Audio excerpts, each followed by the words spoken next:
Hello বন্ধুরা, চলে এসেছি নতুন একটা মিনি ব্লগ নিয়ে। আশা করছি তোমরা সবাই ভালো আছো, আমরাও সবাই খুব ভালো আছি।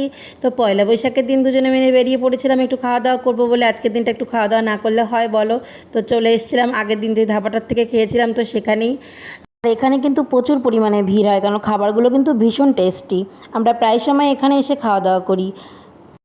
তো আমি নিয়েছিলাম আমার পছন্দের ফিশ ফ্রাই, আর বড়মশাইও নিয়েছিল ফিশ ফ্রাই, কারণ আমরা দুজনেই ফিশ ফ্রাই খেতে খুব ভালোবাসি। আর এখানকার ফিশ ফ্রাইটা না পুরো একেবারে অসাধারণ আর কি, চুমু পুরো একেবারে।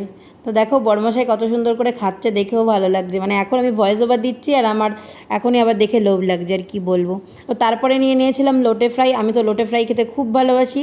আর বড়মশাই লোটে ফ্রাইটা খায়নি, কারণ বড়মশাই লোটে মাছ খেতে একদমই পছন্দ করে না। তো খাওয়া দাওয়া শেষ করে বাড়িতে বাবা মার জন্যও খাবার নিয়েছি। তো চলো আজকের মিনি ব্লগটা এটুকুই। দেখা হচ্ছে অন্য কোনো মিনি ব্লগের সঙ্গে। এরকম নতুন নতুন মিনি ব্লগ দেখতে হলে কিন্তু অবশ্যই আমাদের চ্যানেলটাকে সাবস্ক্রাইব করতে হবে। তো চলো, সবাই ভালো থেকো, সুস্থ থেকো, টাটা।